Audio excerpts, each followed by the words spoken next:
Bureaus worldwide, this is FSN. Thanks, Ollie Barrett. Cheers, mate. It's Thursday's Richie Allen radio show. You know that, you're here. If you didn't know that, you wouldn't be here. My name is Richie Allen. Thanks for joining me. It's cleared up a bit in Salford. It has been a pretty wretched day weather-wise, but how could we possibly complain in light of what's happening in other parts of the country? Again, genuine thoughts go to those struggling to deal with flooding around the country. Right, do get in touch with me throughout the programme. It's at Richie Allen Show on Twitter, at Richie Allen Show on Twitter. What the hell is wrong with you, you sick bastard? It's the Richie Allen Show, broadcasting live on richieallen.co.uk and multiple platforms around the world. And now, here's your host, Richie Allen. Well, Kobe Bryant is undoubtedly one of the biggest sporting superstars of the last 25, 30, 40 years. No doubt about it. And of course, a few weeks back, he died in a helicopter crash in Los Angeles. And I've been following former NFL football player Larry Johnson, who made a viral video about Kobe Bryant's death, where he showed LeBron James making what appears to be... LeBron James, of course, is the current basketball superstar, arguably one of the greatest of all time. And when they had a tribute to Kobe after his death before a Lakers game, there's no doubt about it, LeBron James was making some very strange hand gestures, you know, common to secret societies. The 666 thumb and forefinger gesture, the pyramid sign. And Larry Johnson tweeted that he is practicing, LeBron James anyway, practicing Luciferianism. And the media picked up on that in the United States because Larry Johnson is a former NFL star. Now, I've got a really interesting gentleman on the programme today. I've got a lot of time for him. I discovered him very recently. His name is Larry Gaiters. And Larry is the host and moderator of the Global Spiritual Revolution Radio and Media Group in New York City. And he's got a very popular radio programme.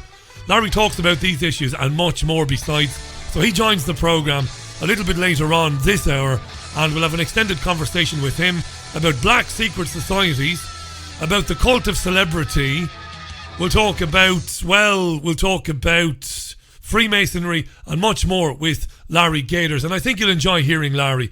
So I look forward to that. So I do, to be sure.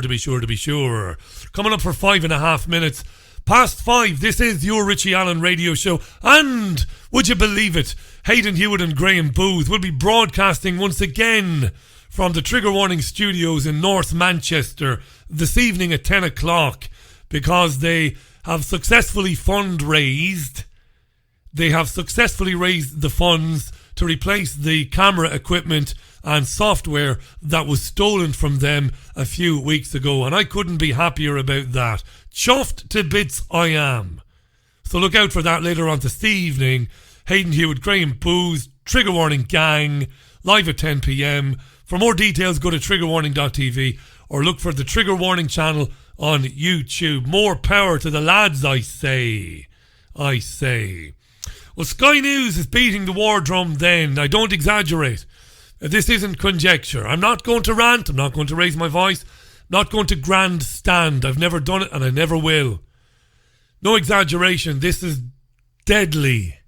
It's deadly. The consequences of what's going on are deadly. Sky News is running a pro-war infomercial all day called Syria, a Special Report, and it's based around a film made by one of Sky's correspondents, a woman called Crawford, who's been in Idlib for a couple of days. None of this is coincidental. The timing of it is perfect. It comes as the United Nations has condemned the Russian forces, the Russian military, and the Syrian government and the Syrian military for what it says is humanitarian crimes against humanity in Idlib. This is all timed. All of these organizations are working together to beat the war drum. It is dreadful. Sky runs this, a special report, Syria, a special report with dramatic music and wonderful production values. And the programme, which is running all day long on Sky's channel, is full of horror stories claiming that hundreds of thousands of Syrians are trapped in Idlib province, and there they are being bombed to smithereens by Syrian forces and Syria's Russian allied forces. Russian forces, of course, which are allied with Syria. Hospitals are being destroyed, they say. Civilians are fleeing Idlib and they are being targeted from the sky, they say. And Sky says that Turkey, and this is coming straight from the Turkish president, Recep Erdogan is the guy's name, yeah, President Erdogan, the Turkish president. He says he's poised to engage Syrian forces. Okay? And Sky News is asking why the US and the UK doesn't support Turkey to take on Syria, to defend all of the people trapped in Idlib. It's truly remarkable. It was unthinkable. I would never have believed when I started in the mainstream media nearly 20 years ago. In fact, more than 20 years ago. Wow. It's 22 years ago now that I set foot at WLRFM in Waterford. And I would never have believed when I started back then that I would be witnessing what I am witnessing today. It's terrifying. That's not melodrama. It really is. The scale of the lies being told today is almost paralyzing to me. It takes the breath out of my lungs, literally, to see them do it and to see them get away with it. Kay Burley, Sky's longest serving presenter, is first up. She had Tobias Ellwood MP on this morning. He's a Conservative Party MP, of course, and he chairs the Commons Defence Select Committee. Oh, it's horrifying, says Kay to Tobias Ellwood. All the children dying and in incubators and freezing to death. And that's what she says to Tobias Ellwood. That's the opening salvo. There's no question there. She says, oh, it's terrifying, all of these children. Something needs to be done, she says. Ellwood's response is, well, he gives her a bit of appreciation because Sky is really helping his warmongering paymasters. Here's his response. Well, firstly, well done for you for pouring some light onto this problem. It's been going on many, many years. And you're absolutely right. Thanks for running your infomercial, Kay, about the plight of Syria's children. You're right, it isn't just the British government, it's the West. After the vote in 2013, where we chose to step back, essentially allowing Russia to move in, it's been a catastrophe unfolding. And what we see happening now in Idlib is that final chapter, if you like, of this barbaric dictator choosing to bomb his own people. Barbaric dictator choosing to bomb his own people. As Ferris Bueller once said, if you dried that one out, or was it his sister who said it? If you dried that one out, you could fertilise the lawn with it. We've heard that 1,000 times in the last 30 years, haven't we? He's a brutal dictator and he's bombing his own people. And it's absolutely right that Britain should ask what we can actually do. There was supposed to be a UN Security Council resolution denying further access to control Assad and to introduce a ceasefire. But of course, that was vetoed by Russia. We need to recognize that the UN is broken when it comes to these things. We need to act together, support our NATO ally, and protect those citizens and those refugees and those displaced people, including children, many of whom, I'm afraid, are freezing to death every single night south of Idlib. Yeah, diplomacy, is that... Yeah, says Kay. Yeah. Then rather than challenge any of what she's just been told, especially about the he's bombing his own people bullshit, which Sky, along with many other organisations, did promise after the Iraq war debacle that they would be a little bit more, shall we say, sceptical in the future when government ministers tells them that we need to intervene because, well, a madman is bombing his own people. No, Kay just joins right in. Is that broken as well? In 2016, the then Foreign Secretary... Is diplomacy broken? Boris Johnson said, we've got to work with the tools we have. The tools we have are diplomatic. I think the most powerful weapon we have at the moment is our ability to make President Putin and the Russians feel the consequences of what they're doing. What happened? The most powerful weapon we have is force. We know that. That's ultimately the last resort.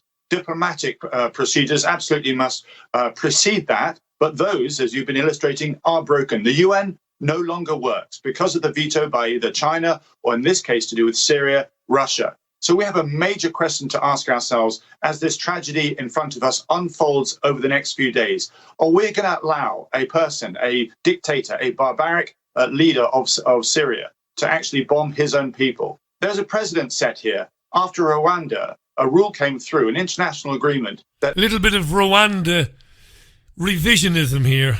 That there is a duty to protect your own citizens. If you fail to do that, the international community can step in. And that is something that we now need to seriously consider. And that's exactly what Turkey is anticipating to do. Yeah, and we should help Turkey. We should get involved now, get our military involved. Back to Kay. 2018, Boris Johnson accused Vladimir Putin of being a lifeline for the murderous Syrian regime. You know, there's an awful lot of talk. That was her follow-up, by the way. I'm not selectively editing it. Party didn't say, you're not seriously suggesting, are you, Mr. Elwood, that we send troops to the region? That's not worked before, has it, pal? It's only made things worse. Millions of people get killed. Surely you're not advocating a military response to what's happening in Syria. But no, Burley says, well, here's what Burley says. 2018, Boris Johnson accused Vladimir Putin of being a lifeline for the murderous Syrian regime. You know, there's an awful lot of talk going on. Our viewers will be looking at these pictures today and they will resonate with some of the comments that you've just made about kids dying every day, freezing to death overnight. It's a terrible situation there at the moment, absolutely freezing cold, as we were told by Baroness Amos. Yes, rather than challenge anything that Tobias Elwood is telling her, Kay is doubling down on something must be done. This is why when I said in my opening remarks that the media is warmongering, it is.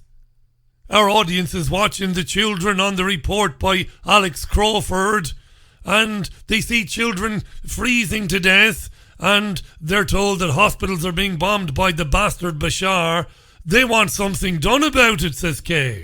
What can the British government do today, tomorrow, in the coming weeks and months to try to ease their suffering? We want war, damn it. Let's accept that the UN can no longer help here. We saw that last night when Russia vetoed the resolution. Therefore, we have to ask ourselves... Let's not accept that the United Nations can't help here. Let's accept, you warmongering fucking maniac, that the United Nations is doing its job. Thank God we have countries like China who can veto any military action in Syria. Thank heavens for that. Let's have a resolution declaring a no-fly zone. And China says, no thanks, we won't have any of that. I think the United Nations is working perfectly in this situation. Listen to what he says next. Whether this is now moves into the quarters of NATO for us to let's get NATO involved. Support a NATO ally. Because that worked out really well in Libya back in 2011, didn't it? And recognise that if we are going to stop a bloodbath, then we need to act soon. I think the time for talking has now stopped. The pressures on us to help here are immediate and urgent. We need to ask ourselves what we would do were these our own people. What calls for help would we give to the international community? I really urge the West and Britain especially to do more than just talk about trying to help here, but actually act. Let's bomb. Let's stop talking about it and let's start dropping bombs. How about that? Act. You say you're advocating force. Jesus Christ. You're advocating force, you ginger muppet. It's you're the one demanding action on behalf of your viewers. I'm advocating that if we run out of the diplomatic avenues, then absolutely we need to look carefully at what we can do to protect. When I say force, I simply mean that there was an agreement last year by Iran, by Russia, by Turkey, and indeed Syria to make a protective zone around Idlib. The Syrians, thanks to the Russians on the bombing and so forth, have breached that. So there is an international precedent, a legality for us to then step in and provide that buffer zone and prevent Assad from attacking Idlib and killing more of his own people. OK, we're out of time. Just a very quick question on Boris Johnson. Yeah, we're out of time. I'm not going to ask you any questions whatsoever. I'm just going to let you come on here and beat the war drum. I'm just going to vacate my responsibility as a journalist to challenge your warmongering, hateful lunatic fucking spiel. I'm not going to do anything, I'm just going to let you say whatever you want. Okay, Burley. Later on in the day, Sky remember running Alex Crawford's Syria film all day long. They bring David Miliband on. Miliband is a former Labour Foreign Secretary, one-time former Labour leadership candidate, but he lost to his backstabbing brother, Edward. He's a Blairite, David Miliband, a Zionist, a neocon Zionist to the core, right? Totally committed to the agenda. He works in humanitarian aid these days, which doesn't really mean humanitarian aid. On Sky today, he couldn't resist a little bit of storytelling, tall tale-telling either. This is David Miliband. The pictures that you are showing, the stories that you're telling. Stories you're telling today, Sky, the pictures that you are showing are powerful indeed. Should really shame the countries that are both perpetrating the crimes that we're seeing, the bombing of hospitals and health centres, the bombing of civilians fleeing. The bombing of civilians fleeing. Again, immediately the presenter should interject there and say, is there any evidence to support this idea that the Syrian Air Force is bombing people who are trying to leave Idlib? Because the Syrian government has been pretty clear on this in the past. It has said it is not doing any such thing. It has said that it has to root out the last strongholds of terrorists in the country. It's got to get rid of them. It's got to get rid of them fairly quickly. And it has made arrangements, and it has provided the passageway for people to leave Idlib. But many people are being held against their will in parts of Idlib province by some of these jihadi head choppers. We've got to do the best we can to take on these guys. That's what the Syrian government has been saying. These invaders in our country, we're certainly not bombing anybody from the air, and we're not bombing hospitals. Does the presenter challenge David Miliband's bullshit that civilians fleeing are being targeted? Like hell he does. The bombing of hospitals and health centres, the bombing of civilians fleeing, but also those countries who are turning away and saying that there's nothing that they can do. This now is a threat not just to the civilians on the ground, but to the peace and security of the whole region, never mind to Europe, because, of course, if there is to be a further exodus across the border into Turkey, that will rebound into Europe, and that's why it demands the highest level of attention. Absolutely, David. It'll rebound into Europe, and it's exactly what you and your madmen pals want. Let's leave David Miliband. It was relentless today. Let's move on to the afternoon. Sarah Jane Mee is the afternoon presenter. Another hopeless, inveterate, useless amoeba. She's interviewing a guy from Médecins Sans Frontières. Doctors Without Borders. Of course he's on message. Humanitarian catastrophe. The West needs to intervene. Children are dying. You are going to hear her finish an interview with the Médecins Sans Frontières guy. Forgive my dreadful pronunciation. MSF, Doctors Without Borders. You will hear her end the interview with the doctor who talks about the catastrophe, and then even you will be stunned when you hear her introduce the next item. It is relentless. I mean, they are in the same situation as everybody, and the life in Idlib and around Idlib and in the camps is very, very harsh. I mean, let's be honest. There are reports of children dying in the camps, but the children dying, freezing to death in the camp. They're all on message in the camps, and the situation is horrible. Situation is horrible. Now the interview is over. Listen to what she does. And they are very courageous. Yeah. Yeah, Emmanuel Massa from... Listen to the editorialising here. She's going for a world record. Médecins Sans Frontières, we appreciate all the work you do, you and your staff. Thank you so much for talking to us here on Sky News. The situation, as we've been telling you today here on Sky News in Idlib in the north of Syria, is desperate. We're telling you the situation is desperate. It's at breaking point. We're going to have much more coverage throughout the day here. It's at breaking point. She's saying it's desperate. Editorialising. Listen to what she does next. Listen to this. You won't believe it. Here on Sky News, it's a harrowing but very important watch. It's 20 to 4. The National Cyber Security Centre says it has uncovered Russian cyber attacks on Georgia. What kind of fuckery is this? Wow. Let's come out of an interview with a doctor from Doctors Without Borders.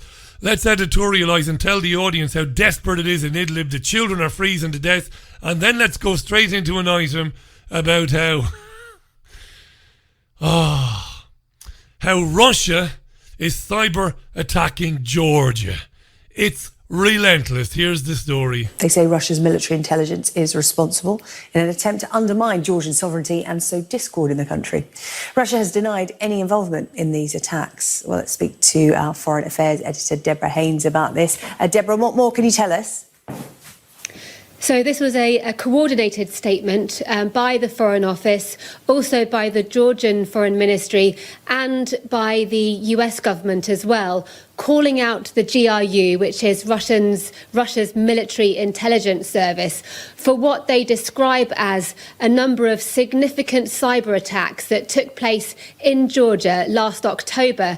Now, these attacks went after websites attached to the government, to private business, and also to the media. Yeah, let's just leave it there. That's your news, you see, in 2020.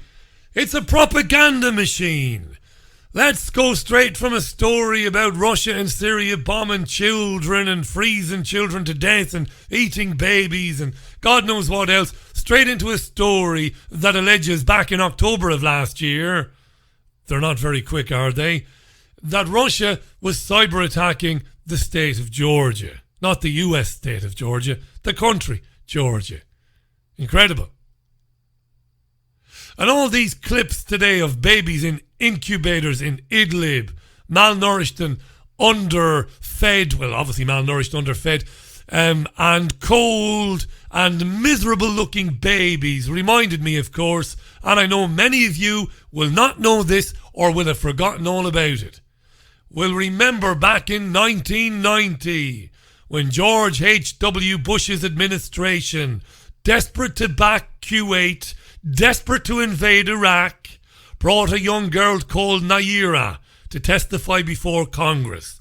Naira told a pack of fucking lies about after the Iraqi invasion of Kuwait. She said she had witnessed Iraqi soldiers taking babies out of incubators, throwing them on the ground and leaving them to die.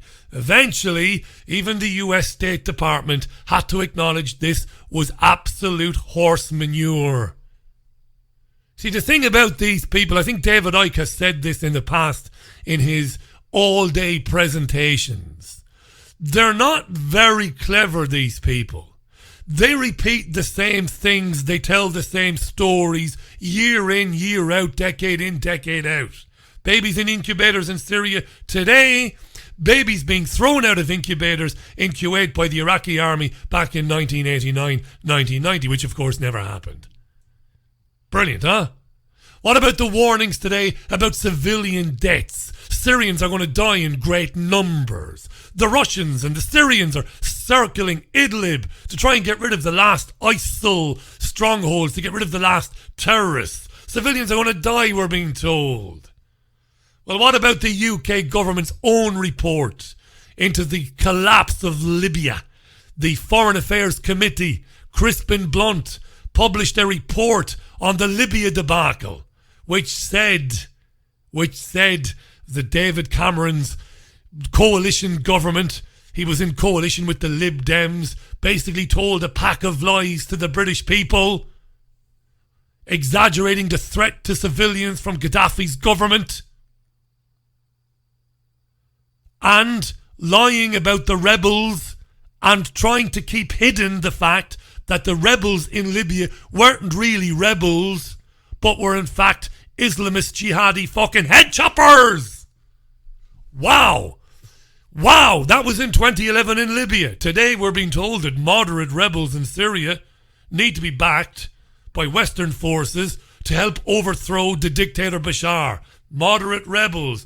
Back in 2015, the UK government admitted, the Foreign Affairs Committee, which is the government, by proxy, it is the government, admitted that lies were told in Libya about the threat to civilians from Gaddafi, and that lies were told about the rebels.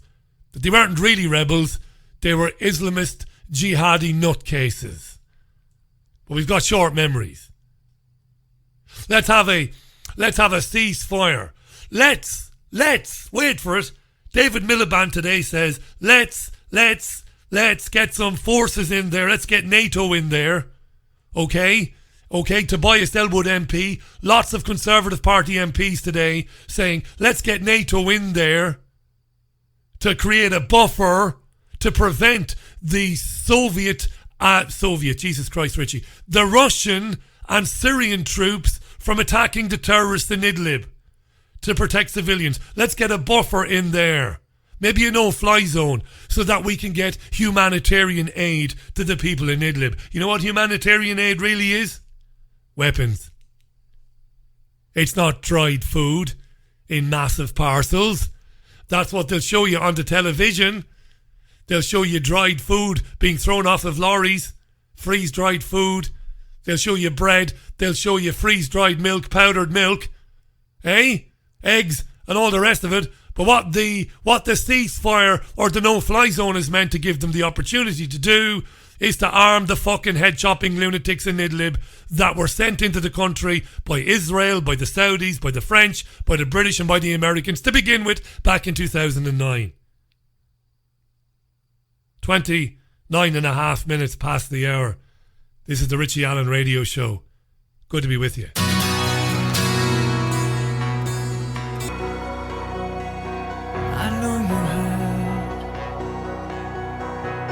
Right, Gary Barlow on the Richie Allen Radio Show, 27 minutes to the top of the hour. Thursday's programme, the 20th of February. That's the one. I had to look there.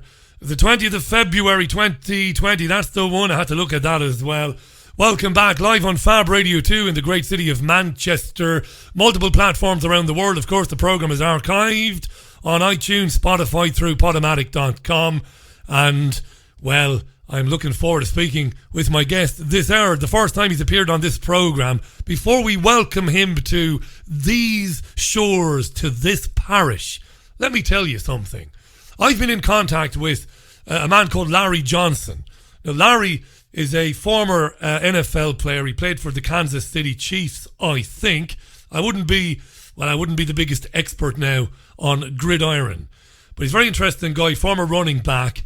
And Larry I was introduced to him because of a tweet that he posted about the first basketball game at the Staples Center, which I think is where the LA Lakers play, after the death of Kobe Bryant.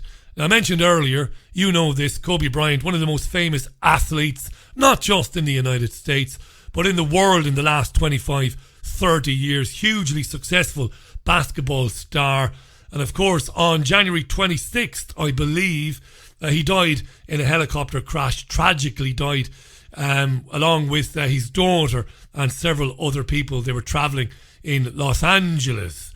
So Larry Johnson tweeted about the tribute to Kobe Bryant and focused on hand gestures and signals made by the superstar LeBron James. And I was very interested in that because over the years, of course, friends of mine like Jim Mars, rest in peace, Jim, David Icke, of course, Jordan Maxwell, they've written extensively about the occult and about secret societies and Freemasonry.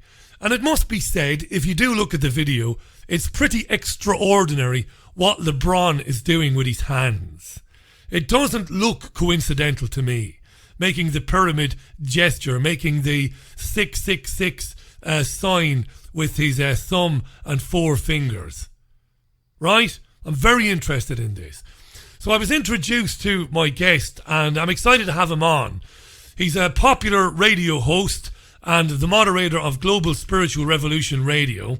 He's based in New York City. He's got a very healthy audience and has a very interesting show which is broadcast through the iHeart Radio Network and the iHeart Media Group. And I will, of course, put some links on Twitter and on Facebook later on as to where you can find his show if you haven't come across it before. Let's welcome to the programme, live from New York City, the Bishop himself, Larry Gaiters. Larry, you are very welcome to this parish. How are you?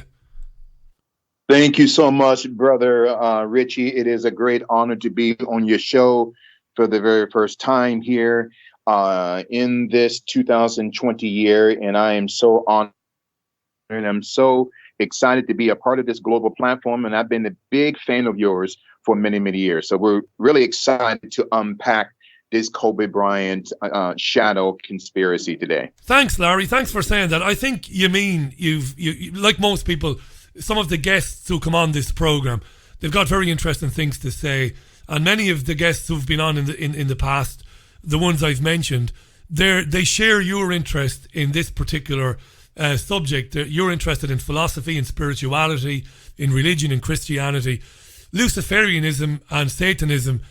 Becoming more of a thing on this program in the last couple of years because of things that we're learning about satanic rituals, satanic paedophilia, which is a big thing, as we know. We can get into some of that a bit later on. Now, tell us about your interest in the death of Kobe Bryant. I mean, what a superstar, Larry. You might think in New York City. Then again, I think you've got your finger on the pulse as to what goes on around the world. So you'll probably know that the NBA is a very successful export. It's very big in the UK and in Ireland, where I come from. So Kobe's a very big star, and he died very young in this helicopter crash.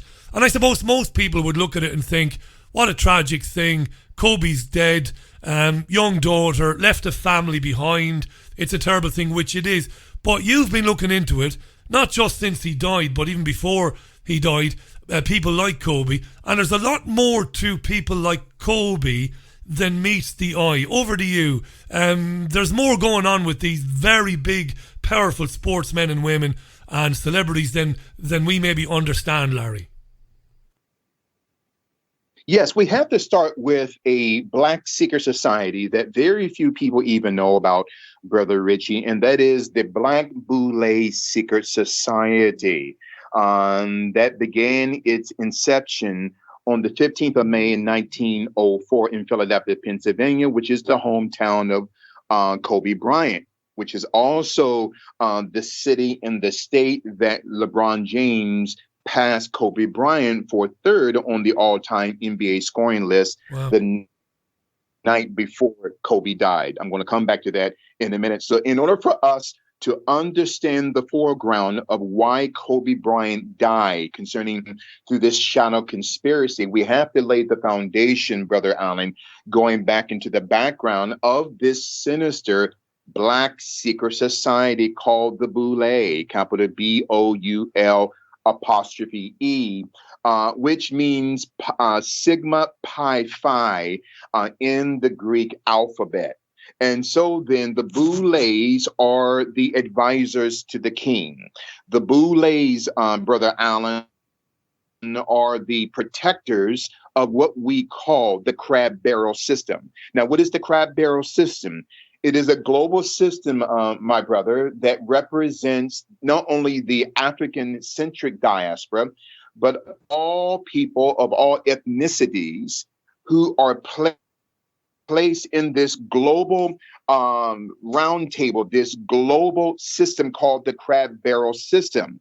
And then the masters of the crab barrel, who not only elect certain Black people to come out of the barrel, but they also select certain African Americans like a Kobe Bryant, like a LeBron James, that has that Boule insignia or tattooed on his chest. And of course, your listeners can go to Google Images and look at that Boule logo that's on the chest of Kobe Bryant.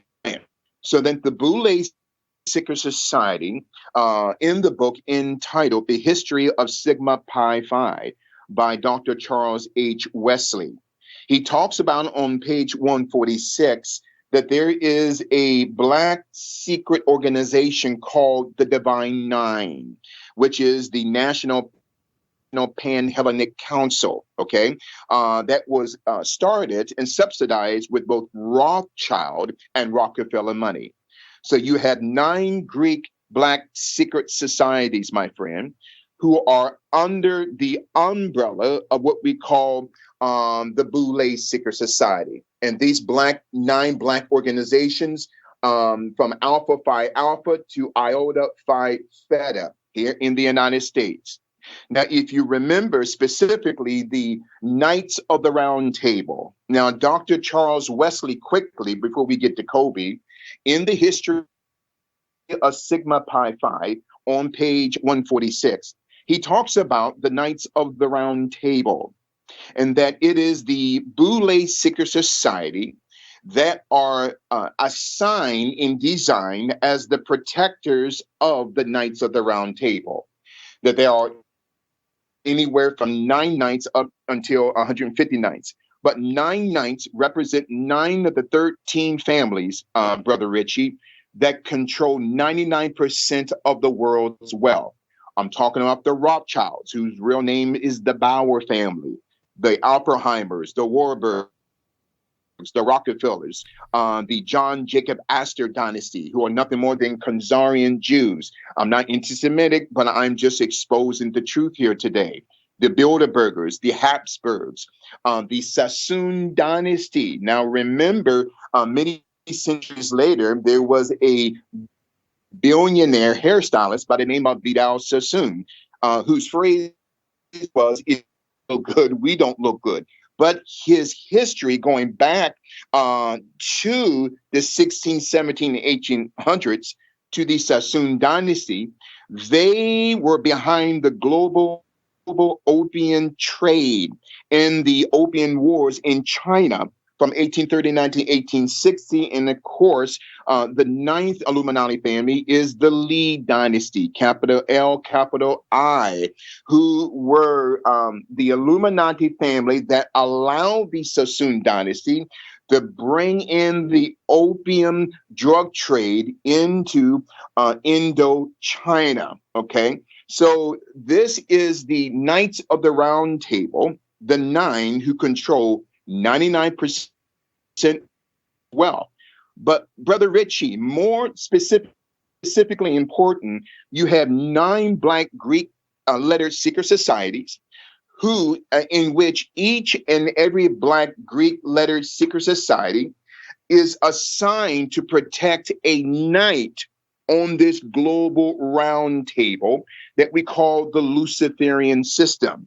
Now, each and every Black Boule, they don't own the table, my friend. They are just the protectors of the table. They don't own the crab barrel. They are just the protectors of the crab barrel. This is understand what Kobe Bryant was in. Yeah. Let me jump in. Yeah. So let me jump in briefly there. Let me jump in briefly there, Larry.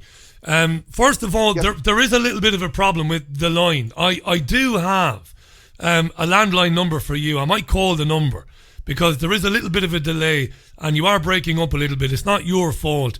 It happens sometimes on Skype. So what I might do is I've got a number for you that's attached to your Skype. So I might call that if that's okay with you. We've got loads of time. Well, yeah, that's going to be pretty hard because where I'm located. So can you guys hear me clearly now? A little. I tell you what, I'm going to disconnect and call you back again on Skype. Sometimes it clears out the poor signal. Let me just. This is fascinating stuff. This. Have you heard what he's been saying there, Larry Gaiters? He's basically said that there's a black secret society called the Black Boules, and it's been around for just under 100 years. And there are basically 9 chapters of it, the Divine 9. And it's their job basically to guard or defend the system, the financial elites that we often talk about on this program. Now, I've got to tell you, until I came across Larry, I've never come across this information before. Larry is an African American himself, so I'm fascinated by this. You have no idea how fascinated I am by this, and I know you are as well. If you've got questions, tweet them. It's at Richie Allen Show on Twitter, at Richie Allen Show on Twitter. I know you'll have questions, and we will have Larry for the best part of another hour. So, Larry, yes, I hope that has cleared out the poor signal there. I think it probably will. I'm going to keep all my fingers crossed. Now, I want to ask you this. Let me just briefly paraphrase what you've told me there, because I've never heard this before. You might think I'm a very sheltered presenter, but I've never come across this before. The Illuminati and the financial ruling elites, the families that you mentioned, Oppenheimer, Schiff, Warburg, Rothschild, of course, the royal families of Europe and the power they wielded, the bloodlines. I am as familiar with those stories as anybody else, and I'm fascinated by them. But I think that what you've told me in a nutshell, and you've explained it very well, by the way, is that there are black secret societies. There is one umbrella group, the Black Boulets. There is a Divine Nine secret societies of black men, presumably, that are there to guard, to stand as a kind of a watchdog for the financial ruling elites that you mentioned. Is that what you're telling me? Absolutely, Brother Richie. And again, there were 9 African American scholars whom John D. Rockefeller coined the Talented Tenth. And he gave that moniker, the Talented Tenth, to Dr. W.E.B. Du Bois, who was a sellout here in America because Dr. W.E.B. Du Bois was responsible of bringing in the genocide of black people going back to 1929 through Margaret Sanger and Planned Parenthood. So the Boulay Secret Society was created by 9 African-American individuals who then, some years later, Brother Richie, created the Divine Nine, the Pan-Black Hellenic Greek lettered societies. They each of the 9 would protect each of the Knights of the Round Table, from the Rothschild dynasty to the Li dynasty in China, who may be responsible for the coronavirus. And we can talk about that later. Definitely. So, now, Larry, why, first of all, for people just joining us, you've gotten home from work. It's nearly 12 minutes to 6. Thursday's program, The Richie Allen Show Live. Larry Gaiters is the host of a very popular radio show out of New York City on the iHeartRadio network. It's the Global Spiritual Revolution Radio and Media Group. He presents a very interesting show, very personable, got a lot of interesting information. Good to have Larry on the program today. Why were black people chosen then to work as gatekeepers? Why were the Divine Nine themselves chosen to set up the Black Boulay Secret Society? Why was it important that blacks would be used? Because the shadow government, the deep state, not only here in the United States, but throughout the Western Hemisphere, did not want, just like what J. Edgar Hoover said in the 1930s, the Knights of the Round Table did not want there to be a black messiah. And that's why Malcolm X was assassinated, Dr. Martin Luther King. So then what the system did was to create a modern day sophisticated Jim Crow system. Now, I'm a black conservative. I don't teach victimhood.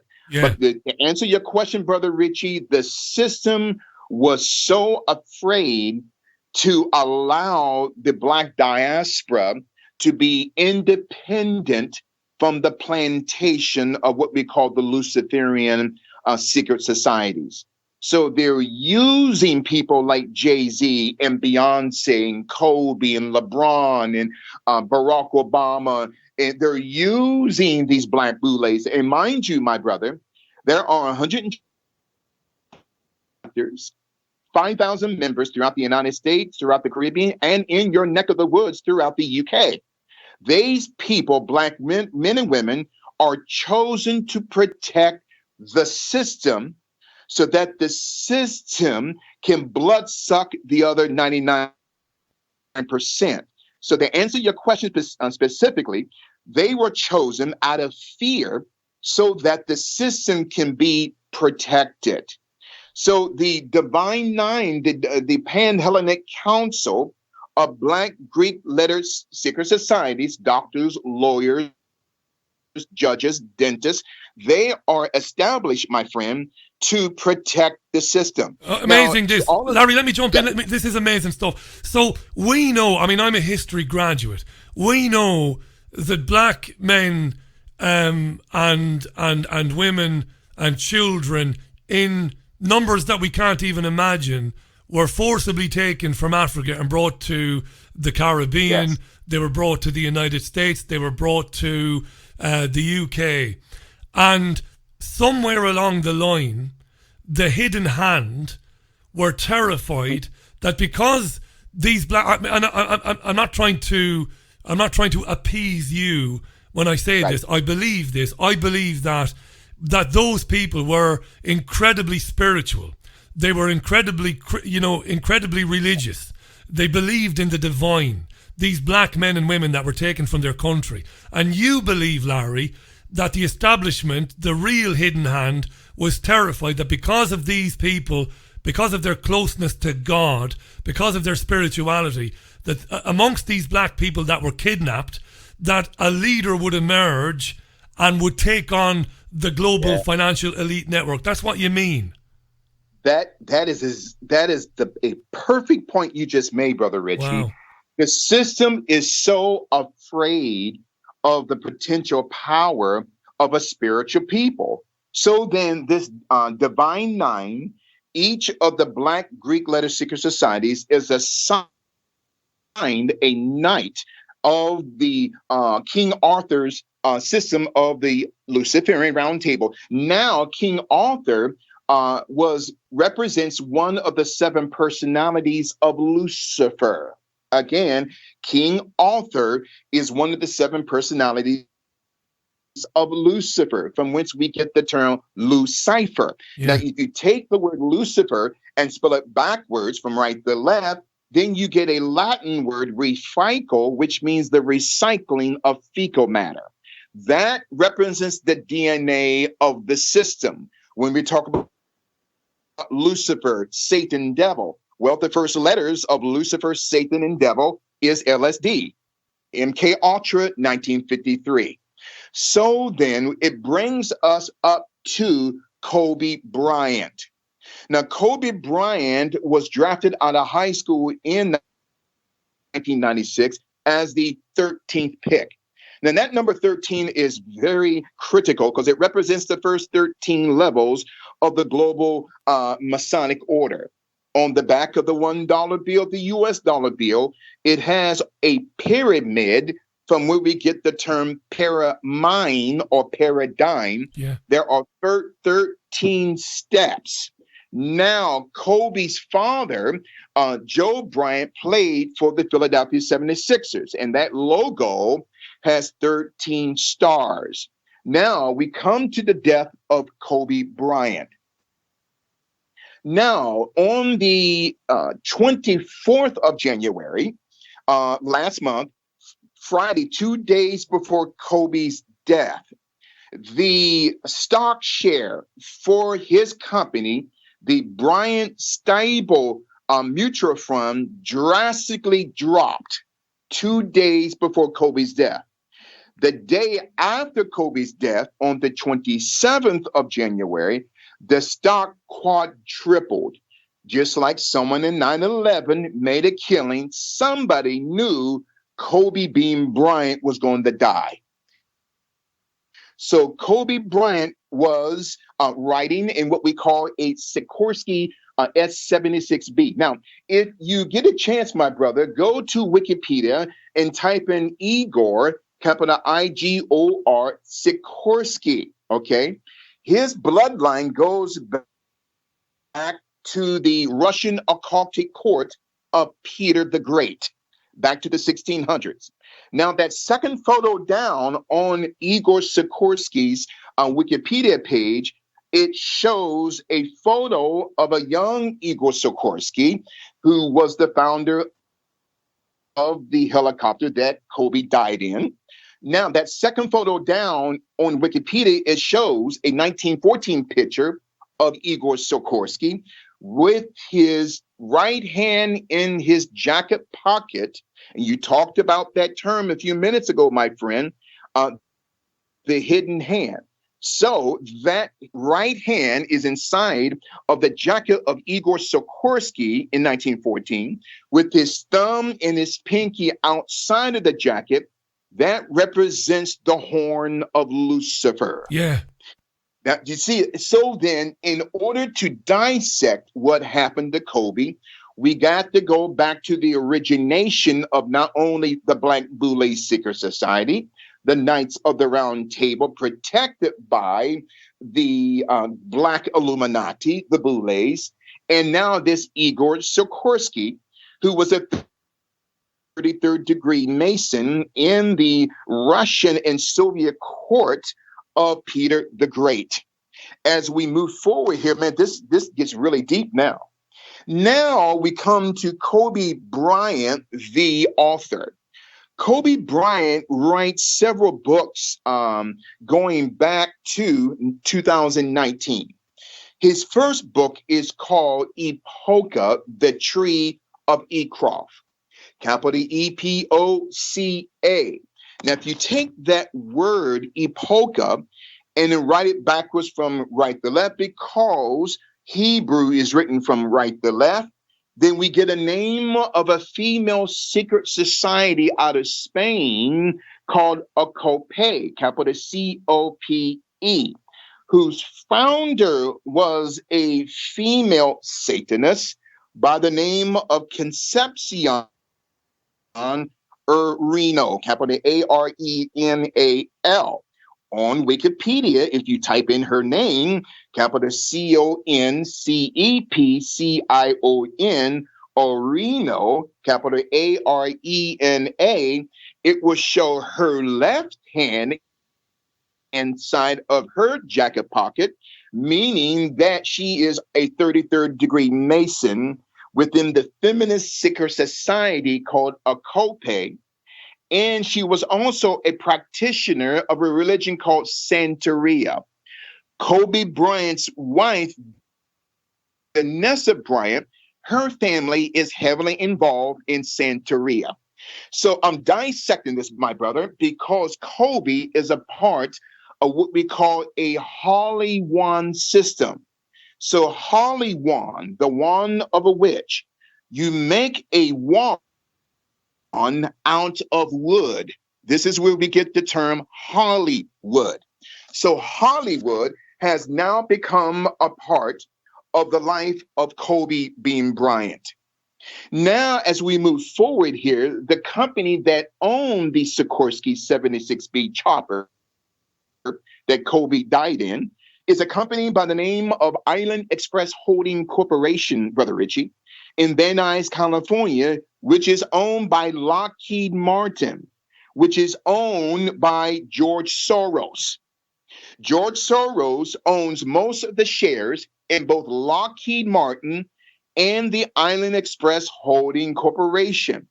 The land called Calabasas is the 33rd Congressional District in California. There is that word, that number 33. No African American or African Caribbean or African British person is allowed to become a 33rd and 1/2 degree Mason. They can only go up to 33. So the land, the spot that Kobe died on in that mountain region in Calabasas, that land is owned by a secret society foundation called the Open Society. Who owns the Open Society? George Soros. George Soros, yeah. You see, so you have to, and my question is, what did Kobe know, and why did Kobe have to die in order for him to be silenced? Now, going back here in 2013, he creates his own studio, Brother Richie, called the Granity Studio. That term Granity is also a part of global occultism. So Kobe Bryant, his Kobe spelled from right to left, reveals the name of a demon in Greek and Persian mythology, Ebok. It means the spirit that is sacrificed. So every 8th and 24th month of every 2 years, according to the satanic calendar of the 26th of each month, someone has to be sacrificed. Why the number 8 and why the number 24? Kobe Bryant's jersey, the first few years of his professional career was the number 8. It represents the beginning of a new beginning, or what we call Ouroboros, a figure 8 serpent eating its own tail. After his 2003 rape allegation in July 2003, then until his retirement in 2016, his number becomes the number 24. There are 24 letters in the Greek alphabet. So then from 8 plus 24 equals the first 32 degrees within the Masonic order. So in July of 2003, Kobe is sent to Edwards, Colorado, near Eagle, Colorado, to have a knee surgery done. The knee surgeon, his name was Dr. Richard Stedman. He is a part of Phi Beta Kappa. Phi Beta Kappa is the educational and the legal arm of the deep state. While not just Phi Beta Kappa, but Kappa Beta Phi is the financial Wall Street faction of the global deep state. So Kobe is in a world of trouble. Now, mind you, his doctor is Phi Beta Kappa. Kobe wanted to stay near a hotel near the doctor's office, but his doctor instructed him, here's a conspiracy, to go some miles away east to the lodge and spa at Cordelia in Eagle, Colorado. He meets a young lady by the name of Caitlin Faber, okay, whose family is also Phi Beta Kappa. She's 19 years old, working at the front desk, and she is asking Kobe, can she give him a tour? That wasn't her job, Richie.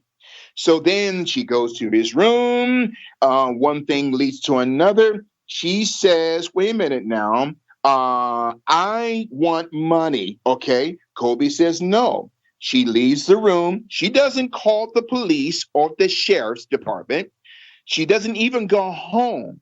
She goes to the house of her boyfriend and has sex, and then goes home the next day and cries rape. Now, again, if Kobe committed a crime, he should have went to prison. I don't have a problem with that.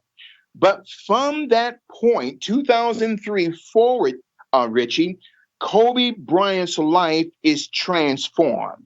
Now, the question is, who was his lawyer? His lawyer, her name was Pamela Mackey. Kobe didn't choose her. All right, Dr. Jerry Buss, the former owner, the late Dr. Jerry Buss of the Los Angeles Lakers, didn't choose Pamela Mackey. It was Kobe's knee surgeon, Dr. Richard Stedman, Phi Beta Kappa, chose this woman, Pamela Mackey. She's also Phi Beta Kappa, to legally represent Kobe Bryant.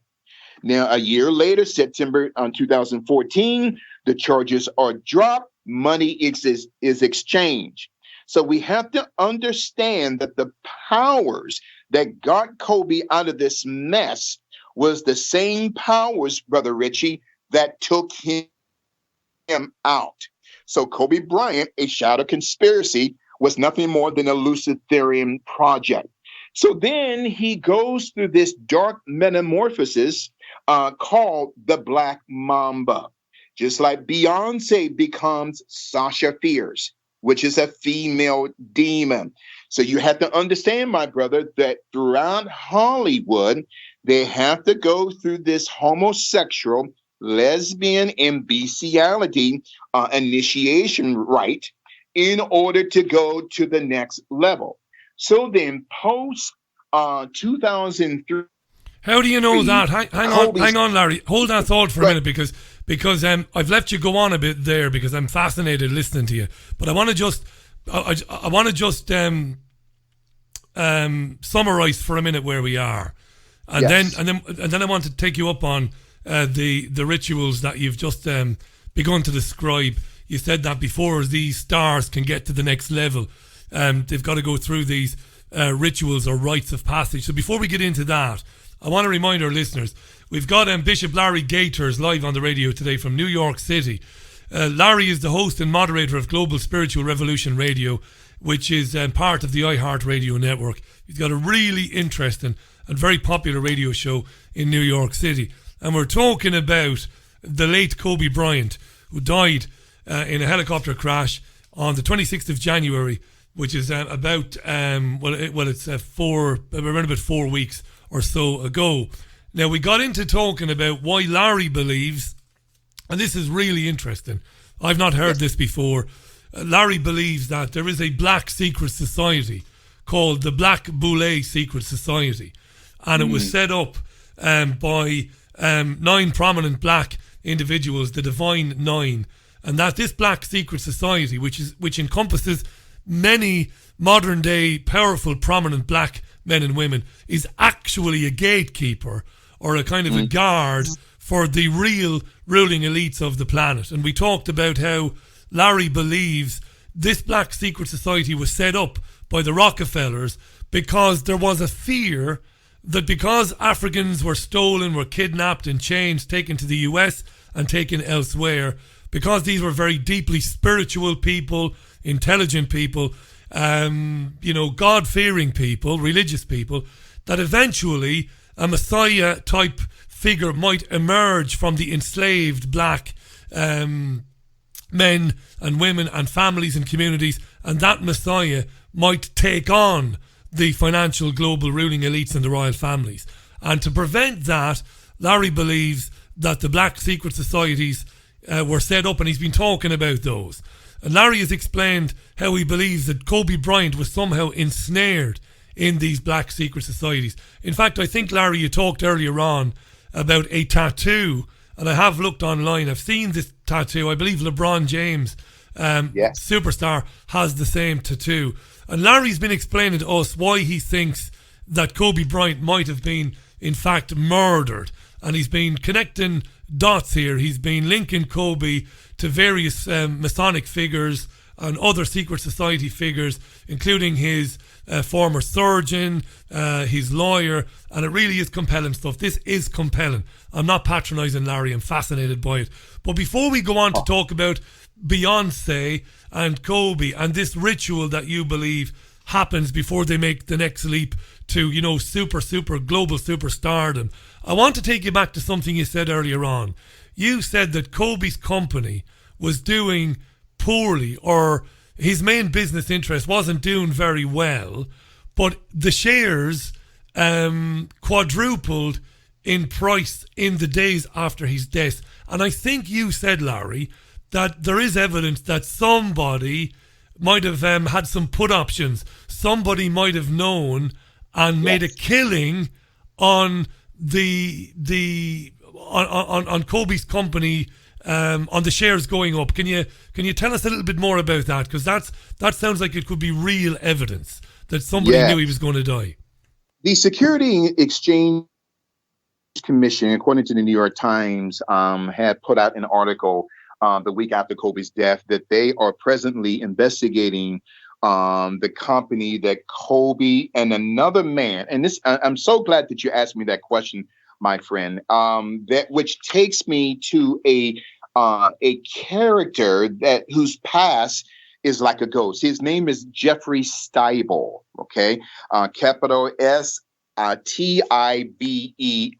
Again, capital S-T-I-B-E-L. Now, Jeffrey Stiebel, if you type in his net worth, it doesn't come up.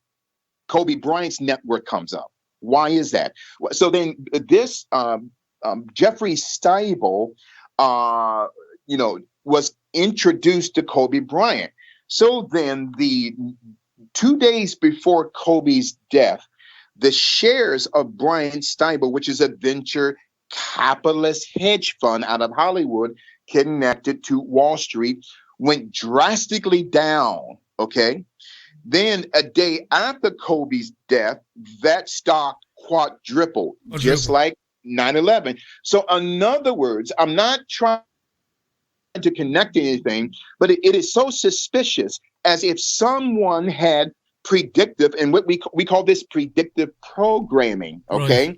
Right. And so as if someone knew that Kobe was going to die. Now, mind you, my friend, Kobe and this Jeff Steibel put in $100 million, a seed offering, to create this Bryant Steibel mutual fund. And I have to say this as well, my friend. Jeff Steibel is on the advisory board of a foundation called Lifeboat Foundation. Lifeboat Foundation that was created by one of his best friends, Eric Klein. Guess who else sat on that board before his death? Jeffrey Epstein. So Jeff Steibel knew Jeffrey Epstein.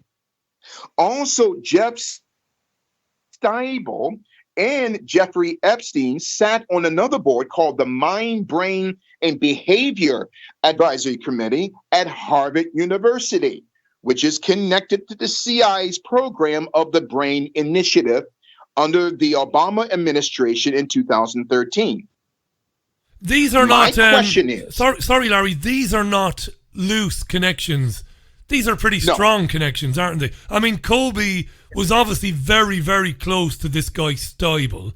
Steibel was obviously very close to Jeffrey Epstein. I watched your broadcast on this, and I was checking all these details as you were going along, trying to catch you up.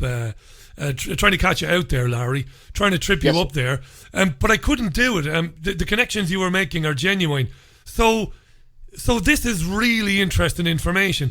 Kobe is really only one step away from Jeffrey Epstein, and you're looking into reasons why Kobe Bryant might have met an untimely end. Maybe Kobe knew something about Jeffrey Epstein, maybe. See, and that's the thing. What did Kobe know? When did he know it? And to whom was Kobe Bryant submitted to? In other words, Kobe Bryant was in way over his head.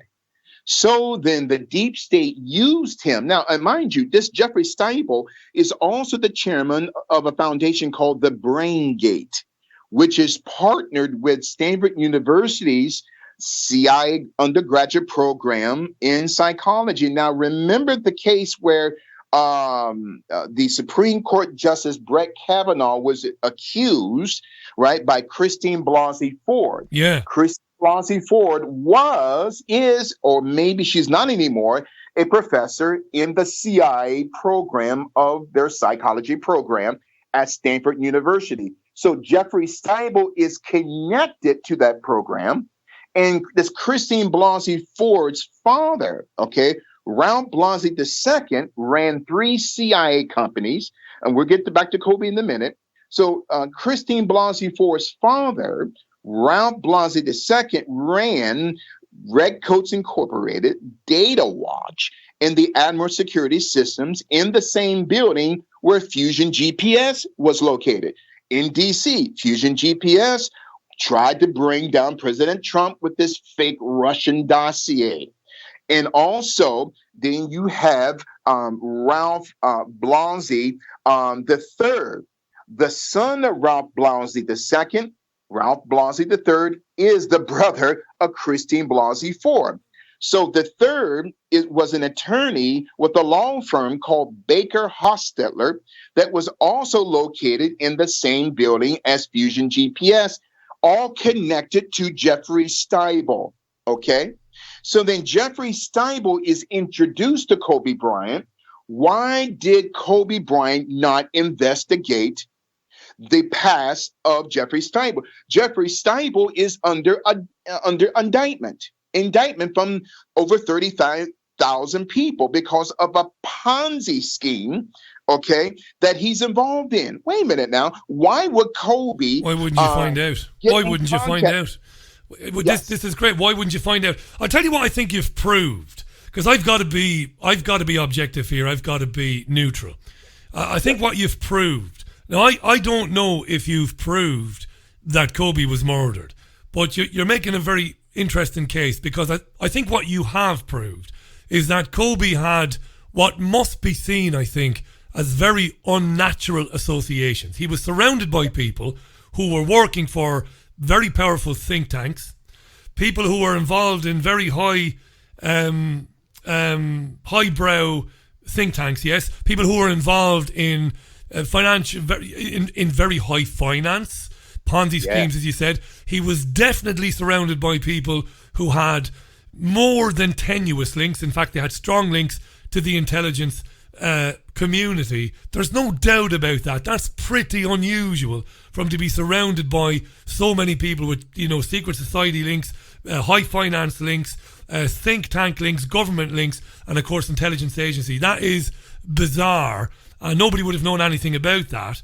I certainly knew nothing about that until he died, and until I saw the Larry Johnson video, until I went into your stuff. And can I just, because it's 17 minutes past the hour, we can go for another half an hour if we need be. We've got plenty of time. Can I just stay with this notion of very, very, very prominent black celebrities, black politicians, and how they might be linked to this old black secret society, which is a gatekeeper for the financial ruling elites. I'm fascinated by this. You mentioned, Kobe there, LeBron James. When I watched LeBron James' hand gestures at the Kobe Memorial Tribute at the Staples Center, I have to say, Larry, I do try and keep a little bit of healthy skepticism. Even me, who tries to be neutral, what LeBron James was doing, it wasn't natural. It's not. I've looked at it 100 times, and I have to try and be skeptical. I've got to try and argue with you. I'm supposed to be, arguing with you and saying, come on, Larry, this is crazy. And maybe I should do a bit more of that. But he was making all of these signs in the same body movement. What is that? What's going on with that? Who is he communicating with? Kobe Bryant along with LeBron James. Now, LeBron James had this ritual. He started this in Cleveland, went to Miami, and now in Los Angeles. And that ritual is called a witch's mark powder ritual. A witch's mark powder ritual. So he'll get some hand powder, and then he'll just throw it up in the air and kiss it. In other words, that is a high Luciferian boule symbol of kissing what he calls the gods or the demons of the atmosphere. So it also represents in medieval demonology, going back to the 1300s, the system of casting a spell upon certain people. So then LeBron James, they will take him out to, you have to understand, brother, that the higher that one goes into the financial bracket, just like the rappers. And I'm so glad that you asked me that question just a minute ago. In order for a rapper to get into the game of the Holly wand, made out of Hollywood wand, witch, that male rapper has to sleep with another man. That female rapper has to sleep with another woman. This is a part of what we call the dark arts. So then this is also a part of a word that is used here in Black America. It's called buck breaking, capital B-U-C-K breaking. Now, buck breaking, Brother Richie, goes back into the 1600s by a slave owner by the name of Willie Lynch. Willie Lynch wrote a letter to the Southern plantation owners throughout the South, going back as early as the 16 and 1700s. How to divide the dark skin from the light skin, the young from the old, the rich from the poor later on. So buck breaking, those slaves that they could not control were sent to the Caribbean, to Jamaica, to Cuba, to St. Martinique. So they would strip the male or the female slave and then put them chest first on the ground. And the male slave master would rape the black male, or the female slave master would rape the female slave. Now, Kobe Bryant was beginning to be buck broken post Eagle, Colorado in 2003. But I believe in the end, Kobe did not want to be buck broken. LeBron James is buck broken. All right. Gayle King, who is also a boule of CBS, that was a week or two ago, she was interviewing Lisa Leslie. And instead of talking about the good things that Kobe did, Gayle King and her lover, Oprah Winfrey, were trashing the legacy of a black man. This is what the Boulets do. They destroy their own, okay? So getting back to buck breaking, Dwayne Wade, the former NBA player, was on the Ellen DeGenerate show and was saying that his daughter was transgendering into a male. Dwayne Wade was buck broken. So every Boule who is buck broken or sexually initiated, every black person on that level, Richie, is a part of what we call the Free Masonic Order of Prince Hall Masons. They are Prince Hall Masons, which is the black section of what we call the Skulls and Bones. Now, spiritually, now I'm going to get deep here now. The Boule Seeker Society, though the Boulets were created many years after the Skulls and Bones, Yale University, but spiritually, the Boulets are the first demonic son of Baphomet. Baphomet represents the transgender initiation process, half male, half female, with a 3-section hand sign, okay, which also Adolf Hitler in the Third Reich had this 3-section hand sign, which represents 666. So the Boulets are created to protect the system of Baphomet. Let me say it one more time. The Boulets are created to protect the system of Baphomet. Kobe Bryant was a Prince Hall Mason. Beyonce, she's a witch. Oprah Winfrey is a witch. Okay, P. Diddy. Okay, why is it that black people throughout, not just America, but throughout the black diaspora, we are the only group of people who don't know who we are?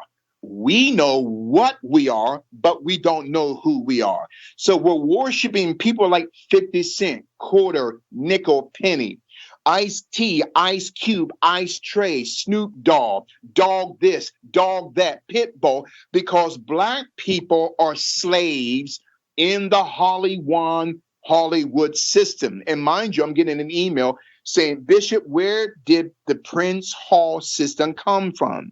It came from a 33rd degree Mason by the name of Prince Hall, who was born in 1807 and died many years later. Okay, he was a part of the creation of Prince Hall. Now, the term hall in Coptic means muse. Wait a minute now, that sounds familiar. So Kobe Bryant, many years later, he talks about light muses and dark muses. Now, if you go to witchesofthecraft.com or just type in one definition of a muse, capital M-U-S-E, and this is connected to your question as to why LeBron has this ritual. So then Kobe talks about on a video on YouTube where he's talking to a stuffed snake mamba that you can activate your light muse or your dark muse. The term muse is an Egyptian term meaning how to embrace your inner darkness or how to contact the dark world. Why is Kobe Bryant involved in dark muses and light muses? In other words, Kobe Bryant becomes a warlock. So a warlock is a male witch, and a witch is a female warlock.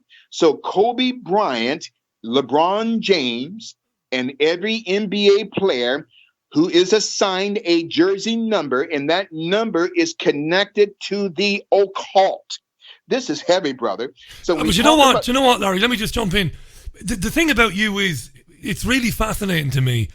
You are obviously very bright, so you know that when people hear this, now I love talking about this, not because I don't find it entertaining. I don't. I find it incredibly interesting. I don't sit here thinking, oh, this is a great yarn. I don't think like that. I'm fascinated by it because, there was a time when I would have been very dogmatic, very, I suppose, disinclined to want to listen to this type of thing because I would have thought that it was silly, it was fanciful. But I've seen quite a few things over the years that have made me change my mind, and I'm very interested in it. And again, I wouldn't patronise you. I wouldn't dream of it.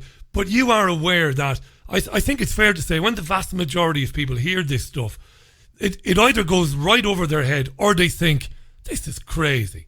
These guys are just basketball players. They act out because they're given a lot of money. And if you give any young man or any young woman a lot of money, will act out, will start doing strange things. And maybe if you deify, because Kobe Bryant and LeBron James, superstars, we've got Cristiano Ronaldo in Europe, one of the greatest soccer players that ever lived, Lionel Messi, genius soccer player, Neymar.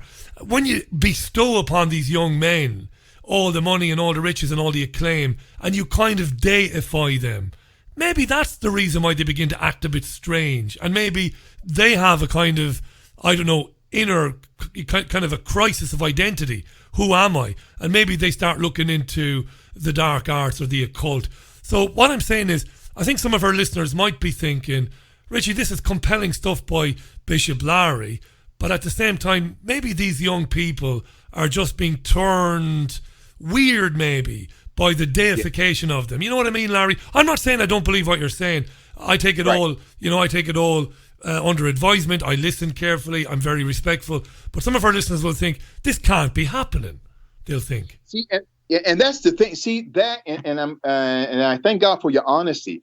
This information is so mind-blowing and so mind-wrecking that the human mind does not want to comprehend this global matrix Luciferian system. Okay, and that's why there is a weapon called the weapon of mass distraction. We would rather keep up with the Kardashians than for our minds and our consciousness to be awakened. Yeah. And so this Kobe Bryant shadow conspiracy, this is where the deep state, the Luciferian system wants not just America to be and England, but throughout the world. So then, if you're, and I'm going to reveal some words that's going to blow your mind. Now, the word Negro, and this is a term that's in Black America, Negro, okay, that comes from the Greek word necro, capital Necro, which means necromancy or having sex with the dead body. So there is a demonic psyop in Black America where they call each other the N-word. The baggy jeans that these young people wear, that came from the creation from two homosexual men in a Joliet, Illinois prison in the 1970s, where they created the baggy jean, my friend, to distinguish who their homosexual lover was and who was buck broken, okay? So you take the word sagging, which is spelled S-A-W-G-I-N, spell it backwards, then you get the word N-I-G-G-A-S. It's a demonic psyop. Or the word sagging with the G at the end, turn that around, then you get the word G, then N-I-G-G-A-S. This is the global psychological psyop of a people who don't know who they are. And you mentioned that. And in the future, because I'm going to get you back on in the future to talk. We're not going anywhere. We've got another 15 minutes. I'm going to get you back on in the future to talk more about that. But let's stay with this notion that powerful Black men and women are either consciously or subconsciously connected to a Black secret society that acts as a gatekeeper for the financial ruling elites, the bloodlines, the royal families. I'm fascinated. Yeah, please believe me, Bishop Larry Gaiters, when I tell you that I am genuinely fascinated and respectful of this. I don't know what to make of it, but I'm very respectful of it. Right now, let's stay with this notion that the prominent Black men and women. A friend of mine has asked me to put to you. She said, when Kanye West famously had an onstage meltdown some years back, well, not really some years, only a couple of years back, at a concert when it appeared that he seemed to be trying to warn people about where he was, the state of mind. The question is, do we see incidences where prominent black superstars do try and cry for help and say, hey, look over here, something is not right? Was that what was going on with Kanye West, do you think? Absolutely. Great question by your listener. Absolutely. What Kanye West was doing, he became awakened. He left the global plantation of the Boule Secret Society. He did not want to buck break anymore. And a lot of these rappers, as a side note, I'm going to get to your question in about 10 seconds. All of these rappers are wearing dresses on the stage, including Kanye West at one time. He's no longer wearing the dress. Why? Because these black men have become emasculated by the system, okay? By this shadow government deep state system in order to control first the black man and then to subdue the black woman. Because if you cut the head off, brother, that's the black man. And I'm not making this a black and white situation. So that if you cut the head off, the body, the woman will follow. So then, getting back to Kanye West, they thought, the Hollywood and the system thought, this man has lost his mind. Remember Dave Chappelle, the comedian? Yeah. He did not want to wear a dress. And this is what the Luciferian system wants black actors to do. You wear a dress. They want black women to act like they are a man. Dave Chappelle said no. And then they excommunicated him from Hollywood. And that they began to talk about Dave Chappelle like he was a dog, like he lost his mind. You see, brother, once black people begin to awaken, okay, once they leave the plantation because they don't want to buck break anymore and they don't want to goat ride. Now, that term goat riding, that's a part of the initiation process, not only through the Boule, but also through the Masonic order called the Golden Dawn or the Golden Centurion that began in Munich, Germany in 1840, which Kobe was a part of. They were practitioners of psychic surgery. Kobe Bryant got some knee surgeries, but back to your question. So you got Kanye West and Dave Chappelle who are awakening and leaving the plantation. Another actor, Isaiah Washington, okay, who was an actor on the television show Grey's Anatomy many years ago. They kicked him off. Why? Because he went back to his Christian conservative roots. I am a black conservative, okay? I am a fourth generation black conservative bishop. I am not on the plantation of the Democratic Party. And I want to say something else, Richie, is going to blow your mind. White people, when we're talking about Kobe Bryant, a shadow conspiracy, white people did not create the KKK. I got everyone's attention now. White people did not create the Ku Klux Klan. There was a Zionist by the name of Benjamin P. Judah in 1865. In 1865, with Rothschild money, created a secret society called the Ku Klux Klan. And he put as the face of this secret society, the KKK, a man by the name of Albert Pike, who was white. So white people who are listening, your generations, your posterity going backwards, they did not create the KKK. So this has been a lie, Brother Richie, that's been perpetuated by the Democrats here in the United States. So that's why they think Dave Chappelle is crazy and Kanye West. Now, remember the commercial years ago that Kanye had with Kobe. Kanye was near a helicopter, grabbing the rope at the bottom of the helicopter in this commercial. Your listeners can see it on YouTube. Kobe has a basketball on his right hand, and there's a time clock that goes down to 4.1 seconds. Then he lifts his head. Why 4.1? Kobe was 41 years old when he died. He came out of his last game against the Utah Jazz, in April 2016 at 4.1 seconds. From the airport back on the 26th of last month, from John Wayne Airport to the location where he died is 41 miles. This is the mindset, the psyop of the global Luciferian deep state. And this is a reason why Kobe was assassinated. Now, mind you, I'm not blaming Jeffrey Steibel, or Les Wexner, or any of the deep state operatives that were around Kobe. But Kobe got himself involved into something that cost Kobe his life. But you don't know. But you don't know what that is. I mean, we can speculate because you mentioned Steibel's very close relationship with Epstein, at least a very close business relationship anyway. And obviously Kobe was shoulder to shoulder in business with Steibel. So that's hugely interesting that. We've got probably 10 minutes left. So what I want to do is I want to kind of just talk about a couple of things in general. Just want to pick up on a couple of things that you mentioned, Larry. To remind our listeners, Larry Gaiters is live on the line from New York City. Larry's an African-American. He's a bishop and he moderates he's the host and moderator of the Global Spiritual Revolution radio program. It's broadcast by the iHeartRadio network, and it does have a very healthy audience, and he does talk about a lot of very interesting things. He really does. I know that for some of you, some of the names that Larry has thrown out there in the last 25 minutes, I know that some of you are not familiar with some of these names.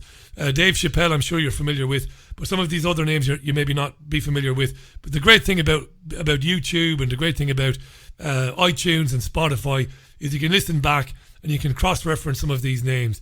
You talked there about Dave Chappelle refusing to wear the dress. You talked about the transgender agenda. That's fascinating. But what occurred to me, Larry, when you were bringing that up, when you were mentioning that, is that's not unique to black celebrities. That's this whole kind of agenda to confuse children around the world, to get children confused about their sexuality, number one, but also to get them confused about their gender. That's not unique to anybody. I mean, that's an agenda that's being rolled out by white celebrities, by white politicians, and by black politicians equally. When I'm listening to you talk about that, I'm just reminded constantly of how, I won't say how easy it was to divide us, but how we have become divided along the lines of sexual orientation, along the lines of religion, and of course, massively along the lines of race. And that's an area of research that I'm fascinated by, Larry. Will we ever be able to, and I think where we come from is very important. I think as a black man, it's very important that you understand where you came from. And I want to get into this with you in the future, who you are as a black man, which is something you think has been deliberately confused. You've said this to me tonight, over the last decades, over the last centuries. So I think it's only right and proper that we know where we came from. As an Irishman, where did I come from? You know, where did Ireland come from? I want to know about the Irish men and women who shaped my destiny, I suppose, for want of a better way of putting it. But ultimately, isn't it important that we discover, every one of us individually, that our identity, which is important on some level, is preventing us, is holding us back from getting together and collaborating and bringing down this crazy, evil, satanic cabal that ultimately oppresses every one of us, black, white, Hispanic, gay, straight, Christian, Muslim. We've all got the same enemy, Larry. That's it. And that's by design. That's by design. I got another email from one of our listeners, and I'm also the host of the nationally syndicated the Life Radio Network, 92.9 FM, 1460 AM here in New York City, New York. And you can go to Life Radio NJ, like in Nancy J, like in Jesus.com, liferadionj.com. And so this term here, someone else had, they're blown away by what you just said. One of my listeners, there's a term that's also in the black community that's keeping us from knowing each other as a society. And this term is called bag overhead syndrome. Again, bag overhead syndrome. You can go to the Urban Dictionary and look that up. In other words, this is a a process in the Black community that started in slavery, going back to the 1600s by Willie Lynch, where the slave master would put burlap sacks over the heads of a mother and over the head of her son to force them to have sex with each other. And this is where we get the term Mother F come from. You see, this is connected to the global psyop of what not just what Black people are going through, like you said, man of God, all people are going through, but this bag overhead syndrome. There's a joke in the Black community here in the United States. If a woman is ugly, just put a bag over her face and have sex. Well, that was the process from the system to break psychologically, emotionally, not just the Black family, but families in a perpetual generational state. In other words, this is where the term Mother F comes from. So your listeners, if you're saying this term Mother F, stop saying it, because the origination of that term came from slavery here in the Western Hemisphere in the 1600s, where burlap sacks were put over the heads of mothers and sons that had sex with each other in order to breed what we call field Negroes, okay? And so this is so powerful, man of God. So Kobe Bryant, all right, a shadow conspiracy. Now, you remember Malcolm X, right? Yeah. Keep a mental paper clip there on Kobe Bryant. But Malcolm X was a Black conservative. And now he wrote an autobiography called The Autobiography of Malcolm X, which came out 2 years after his assassination in 1967. But the author, okay, of this autobiography, okay, was a man who also wrote the Roots series, okay? Now, I'm going to say something here that your listeners have never knew before. More than likely, they have never known this before. Okay, so the author of the autobiography of Malcolm X, okay, was a man that was also a 33rd degree Mason, whose name is well known here in the United States, and his name is Alex Haley. Alex Haley was a 33rd degree Mason and a Boule.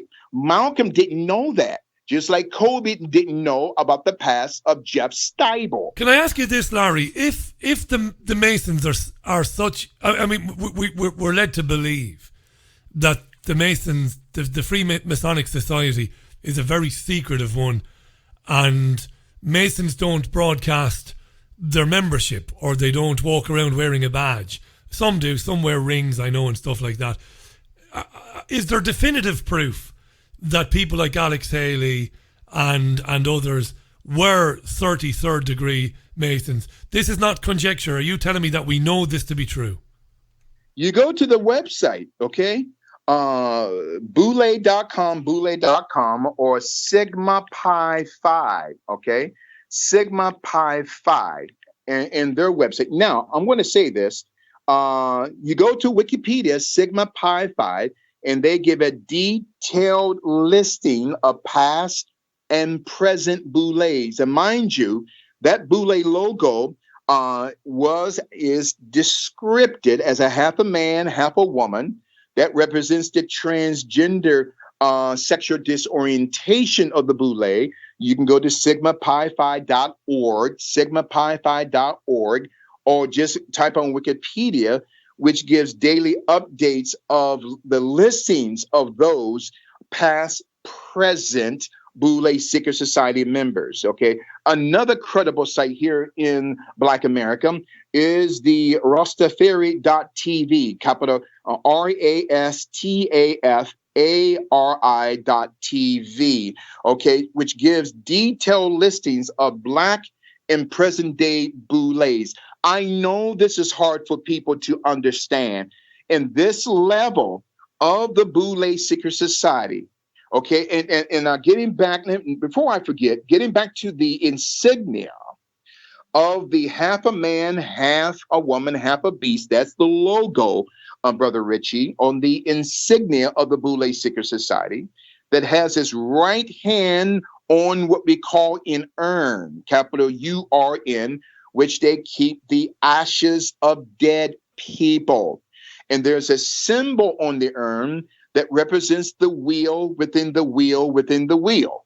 In other words, the Boule system is tasked not only to protect the 9 families of the right Knights of the Round Table, okay, but also to protect the Council on Foreign Relations, the Trilateral Commission, the Club of Rome, the Committee of 300, the Hidden Hand, the Anti-Defamation League, okay, the Augmentation Research Center, the Bilderbergers. So the Boulets were created to protect the East India Committee of 300 of the Rothschilds, the Fabian Society, the Garland Fund. See, they are assigned, the Boulets, to protect the metaphysical secret society. And I want to say something that's going to blow your mind too. We start talking about Kobe Bryant, a shadow conspiracy.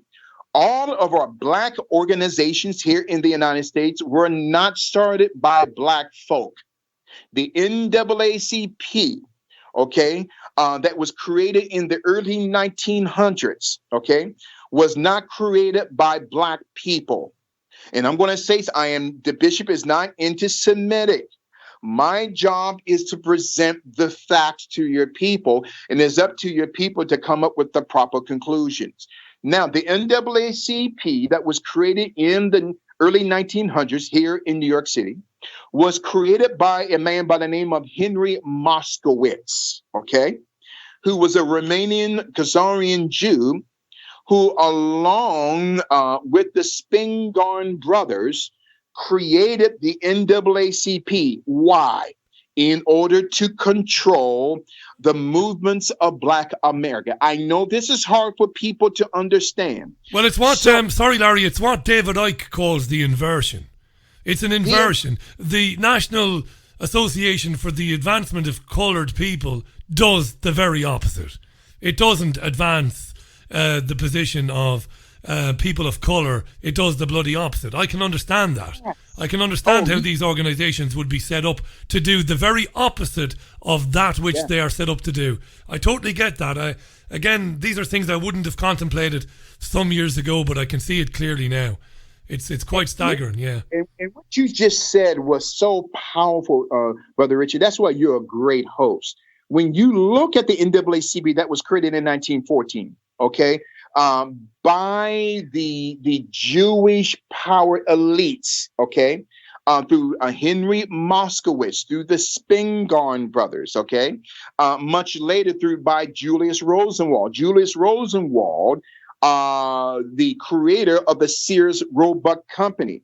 Do you know, my friend, how the Boulets were so instrumental in 1929 here in New York City?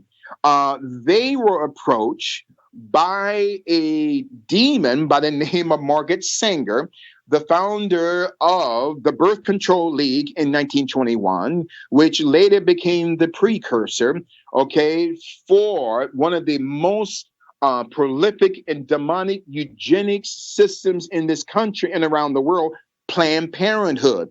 Planned Parenthood is strategically located in Black, urban, and Latino areas in this country, okay? They're not located in white suburbia, and this is not a white and Black connotation. So then, the Margaret Sanger approach, a Boule, Dr. W.E.B. Du Bois. Dr. Du Bois is so revered in Black history, but he was a sellout because this woman came to him and said, how can I gain access to Black America to bring forth Planned Parenthood? So the Boulets, beginning with Dr. W.E.B. Du Bois, said to her, if you want to take over Black America by bringing in abortion, you have to start and target with the Black pulpit, with these Black Boule preachers. Okay, so Adam Clayton Powell Sr. of the Abyssinian Baptist Church here in Harlem, New York, and later Adam Clayton Powell Jr., one of the first Black congressmen in history, signed off on the genocide of their own people. Why?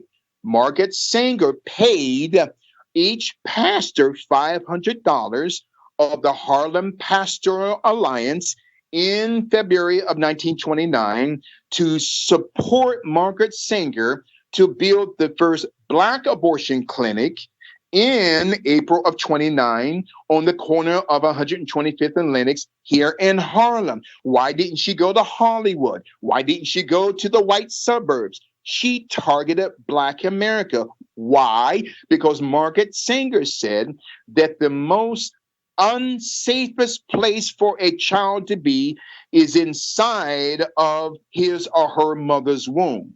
Do you understand, man of God, that Margaret Sanger's father, Michael Hennessy, okay, had a sexual liaison, okay, with a Black female nightclub dancer, okay, in the middle part of the 1900s, okay? I will send you information of that after the broadcast.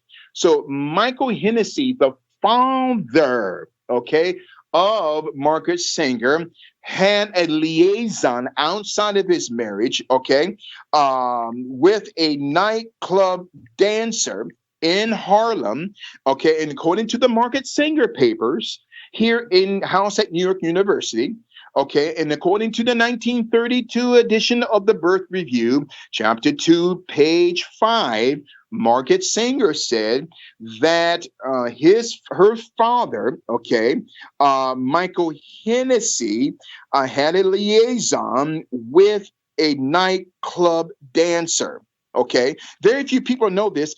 And this woman had a child, okay? And now this child was found dead in the bedroom of the teenager Margaret Sanger in 1926. This is the template, my friend, that began the genocidal mind of Margaret Sanger. So she targets Black preachers. Why are Black preachers in the United States supporting Planned Parenthood? Why? Because they're being paid off. So 19 million Black babies have been slaughtered since Roe v. Wade in 73 because of these Black boule preachers. Man of God, this is a genocide. Do you understand that Margaret Sanger in 1926 was invited by the Women's Auxiliary of the KKK in Silver Lake, New Jersey? Look it up. She said that Black people are apes and are like human weeds. So why is Black America supporting it? Planned Parenthood? See, man, I know this is a psyop. Larry, hold on. We're gonna pause there. We're gonna say this is end of part one because there's so much more we could get into. But I'm about 6 minutes to the end of the program. I wanna invite you back in a month or so, maybe 6 weeks, to follow up on this.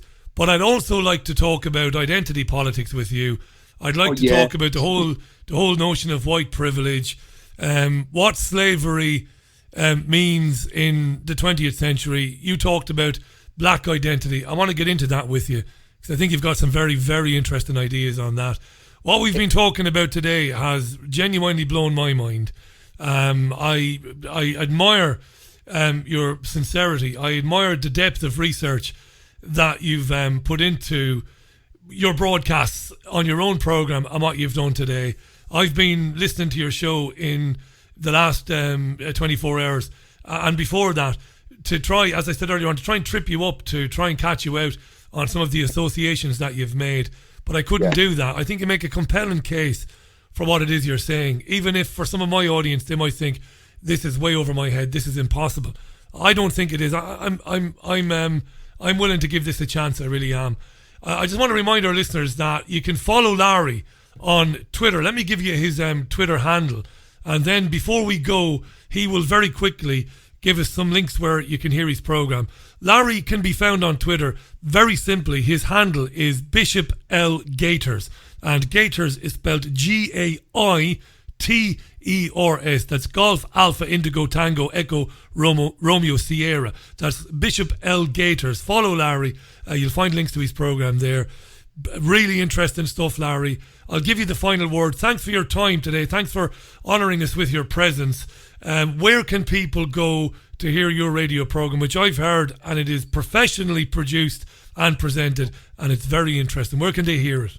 Yes, we are nationally and internationally syndicated through the Life Radio Network, 92.9 FM, 1460 AM here in New York City, and also through the iHeart Radio Network in the iHeart Media Group. You can listen to us every Tuesday and Thursday nights from 7 p.m. to 9 p.m. Eastern Standard Time on LifeRadioNJ.com. Life Radio in, like in Nancy, J like in Jesus.com. Tonight, we're going to have at 7 p.m. Eastern Standard Time, Mr. Charlie Robinson. He is the author of The Octopus, right, of Global Control. Great He's book. going to, so we're going to have him tonight. But LifeRadioNJ.com. Now, also with your permission, Brother Richie, to all of your listeners, if you want to donate financially into the global structure of Global Spiritual Revolution Radio, because we're one of the most listened to talk shows on the iHeart Radio Network in the iHeart Radio Group. We average between 20 to 25 million listeners around the world each and every week. Please go to paypal.me/GSRR Media Group. Again, paypal.me/GSRR Media Group. If it's $10, $20, $50 or $100, it will help us to continue to propagate the truth. My job is to awaken in unawakened people. Let me say this one more time. My assignment that God has anointed me and called me to do, brother, is to awaken an unawakened generation. Now, I got to say to Black people, even in the UK, stop calling yourself African British. And I tell African Americans the same thing. Why? Because the continent that you call Africa is not the original name of the continent. Let's get into that, Larry, because we're going to be out in exactly 45 seconds. So let's get into that next time you're on the program. Sincerely, let's book some time for the first week in March. We've had a huge reaction to you being on today. I'm very pleased that you came on. Thanks for your time. Godspeed to you.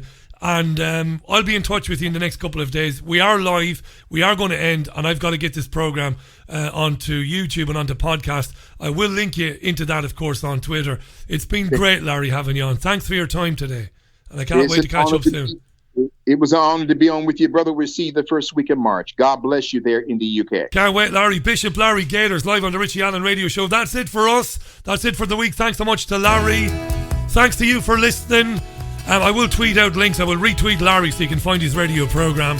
Really enjoyed listening to that. Have a brilliant weekend. I'll catch up with you again on Sunday for Sunday View. Bye for now.